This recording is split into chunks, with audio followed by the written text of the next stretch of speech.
IAS institute నిర్వహిస్తున్న all India scholarship exam pass అవ్వండి. 2 years ఫీజులో 50% మాత్రమే పే చేయండి. ఇటీవల కాలంలో కొందరు ఉపాధ్యాయులు కామబుద్ధితో ప్రవర్తిస్తున్నారు. తమ వద్ద చదువుకునే విద్యార్థినులకు విద్యాబుద్ధులు చెప్పాల్సిన గురువులు విద్యార్థినుల పట్ల అసభ్యంగా ప్రవర్తిస్తున్నారు. ఇలాంటి వారికి విద్యార్థుల తల్లిదండ్రులు తగిన శాస్తి చేస్తున్నారు. తాజాగా తెలంగాణ రాష్ట్రంలోని మంచిర్యాల ప్రభుత్వ జిల్లా పరిషత్ బాలికల పాఠశాలలో విద్యార్థినులతో అసభ్యంగా ప్రవర్తించిన సత్యనారాయణ అనే ఉపాధ్యాయుడికి విద్యార్థుల తల్లిదండ్రులు దేహశుద్ధి చేశారు.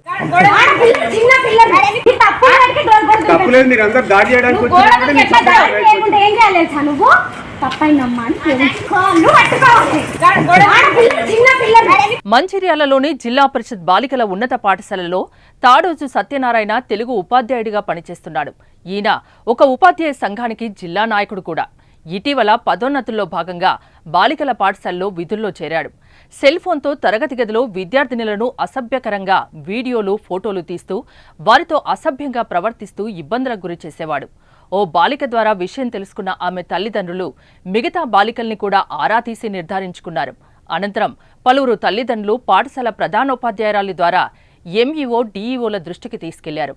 డీఈఓ కార్యాలయ అధికారులు పాఠశాలకు వచ్చి విచారణ చేయగా ఉపాధ్యాయుడు తమను ఇబ్బంది పెడుతున్న తీరును బాలికలు వివరించారు.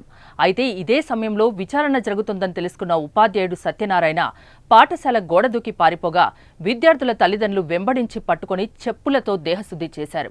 విచారణ అనంతరం అతన్ని సస్పెండ్ చేస్తూ ఉత్తర్వులు ఇచ్చినట్టు డీఈఓ తెలిపారు.